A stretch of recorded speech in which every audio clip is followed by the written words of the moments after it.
नमस्कार। सुहाना सफर विद कल्पना में आप सभी का स्वागत है। आज की हमारी कहानी का नाम है पड़ोसिन।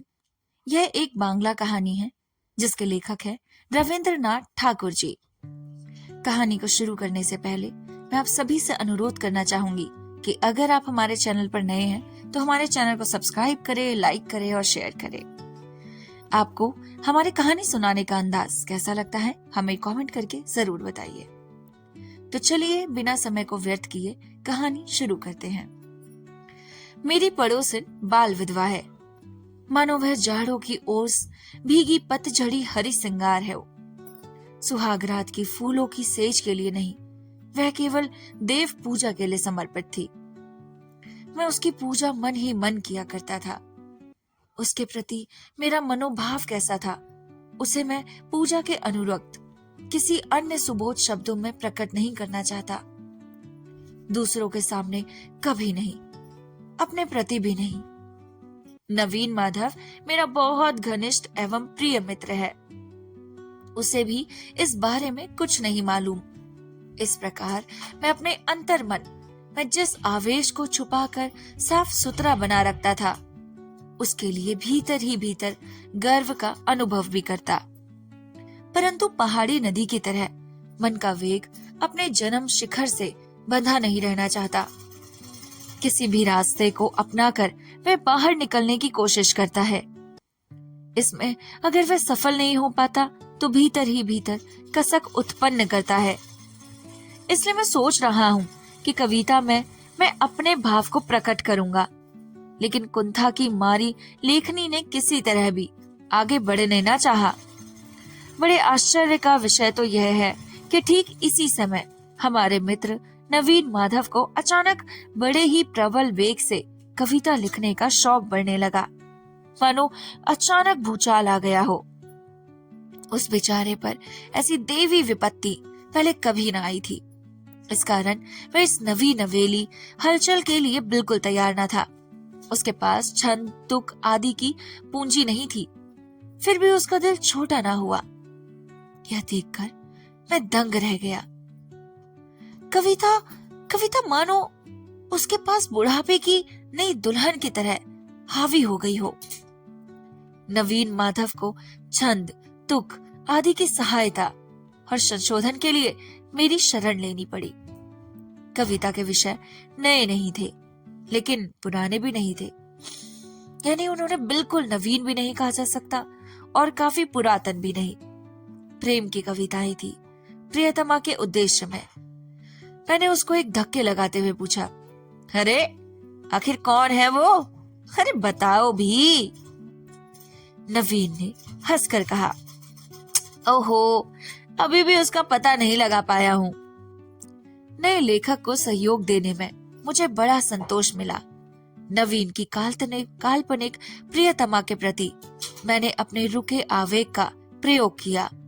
बिना बच्चे की मुर्गी जिस तरह बतक्खड़ का अंडा पा जाने पर भी उसे छाती के नीचे रखकर सेने लगती है, मैं अभागा भी उसी तरह नवीन माधव के भावों को अपने हृदय का सारा ताप देकर सेने लगा।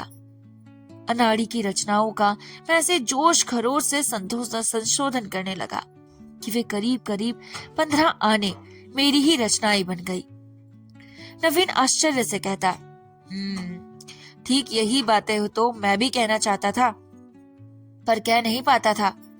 लेकिन तुमसे ये सब भाव कहाँ आ जाती है? मैं कभी की तरह जवाब देता, अरे कल्पना से भाई। इसका कारण यह है कि सत्य नीरव होता है और कल्पना बाचाल। सत्य घटनाएं भाव स्रोत को पत्थर की दबाए रखती हैं, कल्पना की उसका मार्ग मुक्त करती है। नवीन गंभीर चेहरा लिए कुछ देर सोचता, फिर कहता, देख रहा हूँ बात कुछ ऐसी ही है। ठीक कहते हो।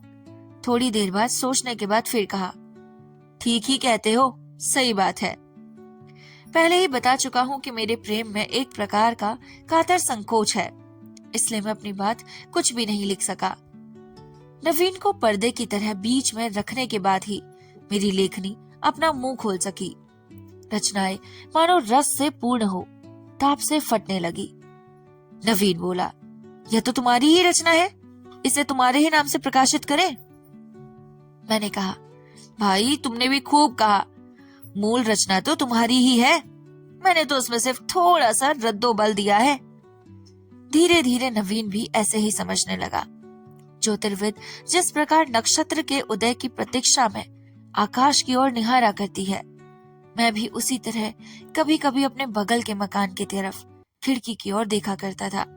इस बात को अस्वीकार नहीं कर सकता।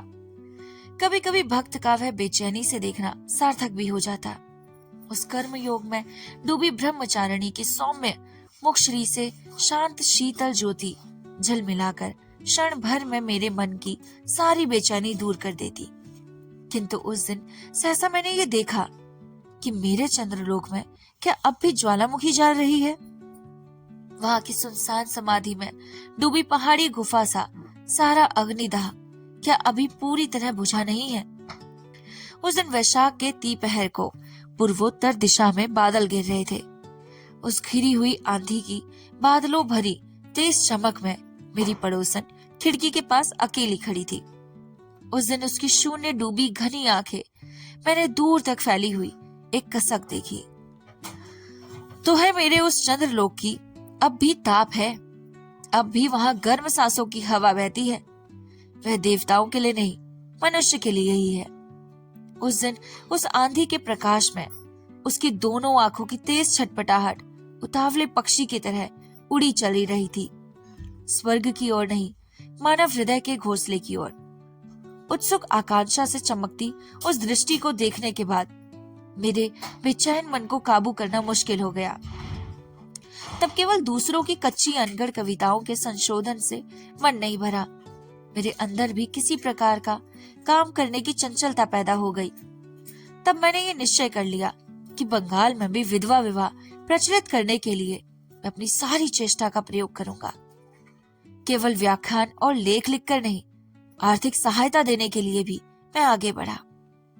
नवीन मेरे साथ बहस करने लगा। उसने कहा, चिरवैधव्य में एक पवित्र शांति है, एकादशी की धुंधली चांदनी से प्रकाशित समाधि, भूमि की तरह उसमें एक महान सौंदर्य है। क्या वह विवाह की संभावना मात्र से नष्ट नहीं हो जाएगा? ऐसे कवित्व की बातें सुनते ही मुझे गुस्सा आ जाता है। अकाल में खाने के अभाव में जो व्यक्ति घुल घुल कर मर रहा हो, उसके पास हट्टा कट्टा कोई व्यक्ति आकर यदि भोजन की भौतिकता के प्रति घृणा प्रकट करते हुए फूल की सुगंध और पक्षियों के गीत से मरते हुए पेट को भरना चाहता है तो कैसा लगता है? मैंने गुस्से में आकर कहा, सुनो नवीन, कलाकार कहते हैं कि खंडहर का भी एक सौंदर्य होता है, लेकिन किसी घर को सिर्फ चित्र के रूप में देखने से काम नहीं चलता, क्योंकि उस घर में रहना पड़ता है। कलाकार कुछ भी कहता रहे, उस घर की मरम्मत जरूरी है। वैधव्य के बारे में दूर बैठकर तुम चाहे कितनी कविताएं लिखना चाहो, किंतु यह तुम्हें याद रखना चाहिए कि उसमें आकांक्षाओं के भरा एक मानव हृदय अपनी विचित्र वेदना का वास करता है। मेरा ख्याल था कि नवीन को मैं किसी तरह अपने दल में नहीं खींच सकूंगा, इसलिए मैं उस दिन ज्यादा गर्मी से बातें कर रहा था। लेकिन सहसा मैंने देखा कि मेरे भाषण के अंत में उसने एक गहरी सांस ली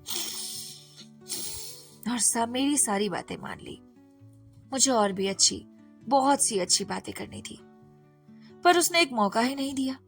लगभग हफ्ते भर के बाद नवीन ने आकर कहा, तुम अगर मदद करो तो मैं खुद विधवा विवाह करने को तैयार हूं। मेरी समझ में एक बात आ गई कि उसकी प्रियतमा काल्पनिक नहीं है। कुछ अरसे से वह एक विधवा नारी को दूर से प्यार करता रहा है, पर किसी के सामने उसने यह प्रकट नहीं किया। जिस मासिक पत्र में नवीन की उर्फ मेरी कविताएं प्रकाशित होती थी, वे पत्रिकाएं ठीक जगह पर पहुंच जाया करती थी। वे कविताएं व्यर्थ नहीं गई। बिना मेल मुलाकात के ही हृदय आकर्षित करने का यह उपाय मेरे मित्र ने ढूंढ निकाला था। लेकिन नवीन का कहना है कि उसने कोई षड्यंत्र कर ऐसी तरकीब निकाली हो, सो बात नहीं। यहाँ तक कि उसका ख्याल था कि वह विधवा पढ़ना भी नहीं जानती थी। मासिक पत्रिका बिना मूल्य विधवा के भाई के मान के पर भिजवा देता था। वह केवल मन को तसल्ली भर देने का पागलपन था। उसे ऐसा लगता था कि देवता के लिए पुष्पांजलि चढ़ाई जा रही है। वे जाने या ना जाने, स्वीकार करे या ना करे, कई बहानों के जरिए विधवाओं के भाई से नवीन ने मित्रता ला ली थी। नवीन का कहना है कि इसमें भी उसका कोई उद्देश्य न था। जिससे प्रेम किया जाए उसके निकट संबंधियों का संग भी मधुर लगता है। अंत में भाई सख्त बीमार पड़ा, तो इस सिलसिले में बहन के साथ उसकी भेंट कैसे हुई, वह एक लंबी कथा है। कवि के साथ कविता में वर्णित विषय का प्रत्यक्ष परिचित हो जाने के बाद कविता के संबंध में दोनों में बड़ी बड़ी चर्चा हो चुकी थी, और यह चर्चा छवि कविताओं में ही सीमित थी, ऐसा नहीं कहा जा सकता। हाल में मुझसे बहस में हार कर नवीन ने उस विधवा से मिलकर विवाह का प्रस्ताव किया। पहले पहल उसे किसी प्रकार स्वीकृति न मिली। तब नवीन मेरी सारी युक्तियों का प्रयोग कर और उसके साथ अपनी आंखों को 2-4 बूंद आंसू मिलाकर उसे संपूर्ण रूप से हरा दिया। अब सब कुछ तय है। केवल विधवा और अभिभावक यानी उसके फूफा कुछ रुपया चाहते हैं और कुछ नहीं। हाँ, तो अब वो कहते हैं, भाई हमें तो कुछ पैसा चाहिए अपनी बेटी को देने के लिए। मैंने कहा, अभी लो। नवीन बोला, इसके अलावा एक बात और है। शादी के बाद पिताजी 5-6 महीने तक जरूर खर्चा देना बंद कर देंगे, और तब तक दोनों का खर्चा निभाने के लिए तुम्हें इंतजाम करना होगा। मैंने मुंह से कुछ ना कहकर एक चेक काट दिया और कहा, अब उसका नाम बताओ। मेरे साथ जब तुम कोई प्रतियोगिता नहीं तो परिचय देने में तुम्हें किस बात का डर है? मैं तुम्हें छू कर सौगंध खाता हूँ कि उसके नाम कोई कविता नहीं लिखूंगा, और अगर लिखूं भी तो उनके भाई के पास ना भेजकर तुम्हारे पास भेज दिया करूंगा। नवीन ने कहा, अरे इसके लिए मुझे कोई डर नहीं। विधवा विवाह की लाज से वह गाड़ी गड़ी जा रही है, इसलिए उसने तुम लोगों से इस बारे में कोई चर्चा करने को बार बार मना किया है। पर अब छिपाना बेकार है। वह तुम्हारी ही पड़ोसिन है, 19 नंबर में रहती है। अगर मेरा हृदयपन लोहे का बॉयलर होता तो उसी क्षण भक से फट जाता। मैंने पूछा, विधवा विवाह से उसे कोई ऐतराज नहीं है? नवीन ने हंसकर कहा, फिलहाल तो कोई ऐतराज नहीं है। मैंने पूछा, सिर्फ कविताएं पढ़कर ही वह मुग्ध हो गई? नवीन ने कहा, क्यों, मेरी वे कविताएं कुछ बुरी थी क्या? मैंने मन ही कमन कहा, धिक्कार है। धिक्कार किसे? उन्हें या मुझे या विधाता को? लेकिन धिक्कार है।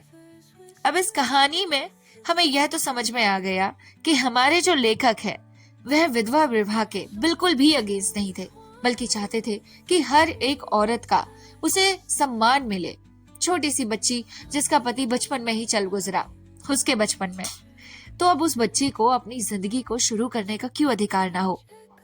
लेखक भी उससे मन ही मन प्यार किया करता था, लेकिन कभी वो ये बात स्वीकारने को तैयार ही नहीं हुआ, खुद से तक नहीं। उसे लगता था कि नहीं, मैं कैसे ये बात को एक्सेप्ट कर सकता हूँ, कैसे कह सकता हूँ, क्योंकि वह तो एकदम पूर्ण है, पवित्र है।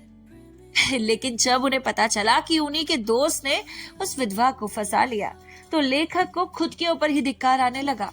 लेकिन फिर वो समझ ही नहीं पाया कि उसे धिक्कार किसके ऊपर करना है, खुद के ऊपर, अपने दोस्त के ऊपर, या फिर विधाता के ऊपर, जो उसे समझा ही नहीं पाए कि बेटा तुम भी ये सब कुछ कर सकते हो, क्योंकि विधवा विवाह करना कोई जुर्म की बात नहीं।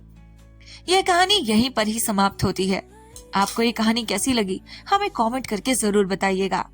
अगर आपको कहानियां इसी प्रकार से बहुत अच्छी लगती हैं तो कृपया करके हमारे चैनल को सब्सक्राइब करें, हमारी वीडियोस को लाइक करें। आपको अनेकों वीडियो मिल जाएंगी हमारी चैनल पर, जो कि इसी प्रकार के समाज से संबंधित बहुत सारी कहानियों पर आधारित है। अगर आप चाहते हैं कि हम आपकी फरमाइश की किसी कहानी को सुनाएं, तो वो भी आप हमें बता सकते हैं। मिलते हैं आपसे किसी दूसरी कहानी के साथ। तब तक के लिए नमस्कार, अपना ख्याल रखिएगा।